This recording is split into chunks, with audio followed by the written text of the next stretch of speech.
Hey, my name is Madeline and I'm 20 years old. I'm going to share an experience that completely broke me and shattered my self confidence. But of course, that was just a phase and I was able to get through it. Before I get into the details of my story, don't forget to like and subscribe to this video to support me. I've always been a bit overweight compared to the other kids my age. Everyone used to mock me and tease me ever since I was in high school. My parents supported me and taught me how every body type was beautiful. They taught me to love myself.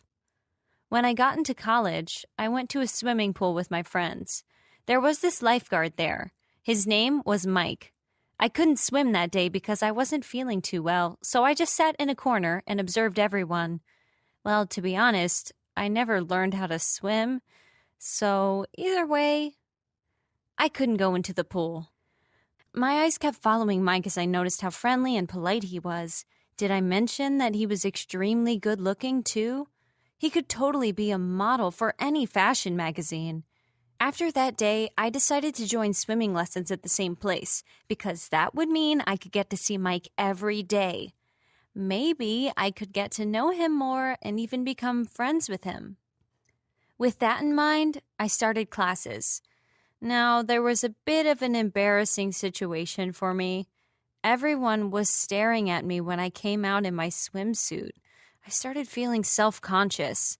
I could hear some of them whispering about how ugly and fat I looked. I decided to ignore them and focused on learning to swim. While all of this was happening, I turned to look at Mike. He was watching me with a disgusted look on his face. I was really shocked and upset to see this.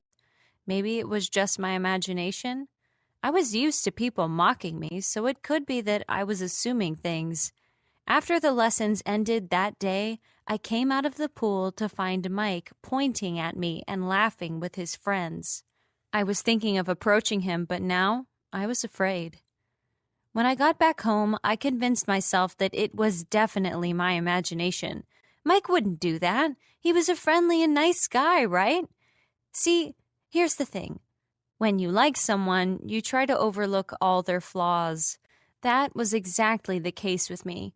It was glaringly obvious that Mike had been making fun of me, but I wasn't ready to accept this fact. So I went back the next day and the day after. I wasn't going to give up on the lessons, at least.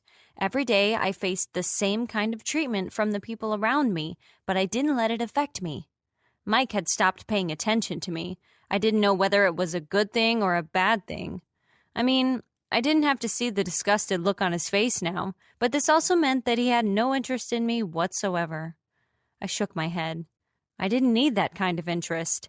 I wanted Mike to appreciate me, not mock me. So I guess it was a good thing that he had stopped noticing me.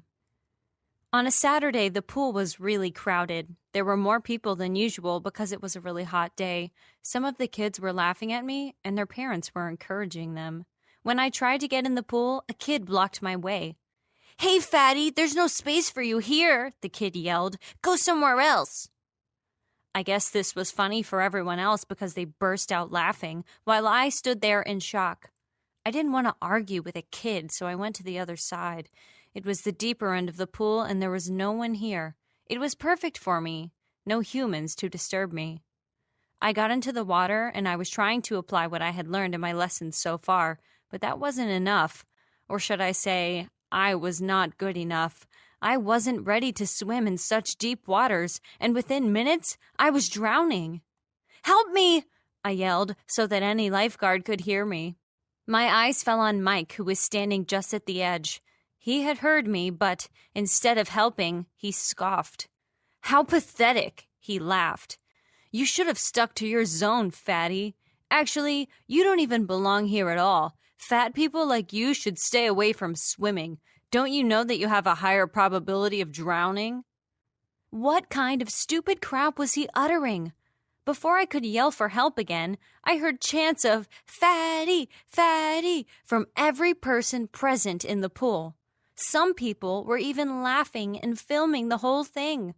I didn't know when it happened, but I felt hot tears streaming down my face. This was the biggest humiliation ever in the 20 years of my life. I was on the verge of drowning, and instead of helping me, everyone was busy recording and making fun of me. I don't know how much time passed, but eventually, an old man came to my rescue. I thanked him sincerely, and he advised me to stay away from the deep end. Not just deep ends, stay away from this place, Mike intervened. Honestly, you're ruining our image. We don't want a fatso like you in our pool. I heard the clicks of a camera and turned around to see that people were still taking photos of me. Doesn't she look like an elephant in that swimsuit? A kid laughed. I hid my face in embarrassment and ran away from there. Back at home, I locked myself in my room and cried all night. People had posted those videos of me drowning and they were going viral. I was so ashamed to even talk to my parents about it. That day, I came to a cruel realization. To survive in this world, I needed to be slim and beautiful. That was what society wanted from me anyway. My will didn't matter, right? I started following a diet plan and a workout routine the very next day. I didn't want to be called fatty anymore. I wanted to lose the weight. Within a few months, my weight reduced significantly, and I started getting compliments from everyone. People would now stop and stare at me. They would ask me the secret to my fit body. I'm not gonna lie, that kind of attention felt great, but it wasn't what made me happy. I even became a model, something I would have never dreamed of, and one day I got a call from the same place that had broken me. Yep, it was the people from my old swimming pool. They wanted me to visit once so that I could do some promotion for them. I really didn't want to go. That incident from just a few months ago had left me traumatized, but then again, I wanted to show those losers that I wasn't that same weak girl anymore. So I went there. The people who had made fun of me were now welcoming me warmly.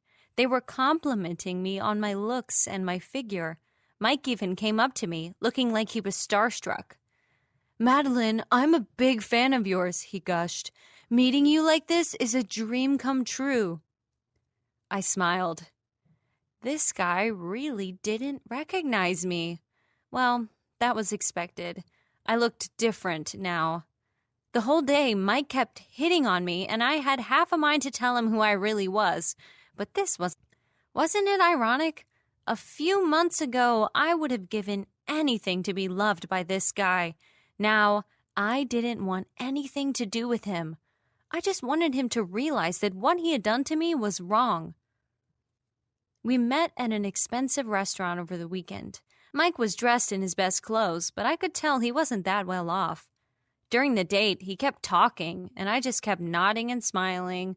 When it was time to pay for the food, I waited for him to take out his wallet. He gave me a nervous look, looking embarrassed. What happened, Mike? I asked. Don't you have enough money to pay for the food?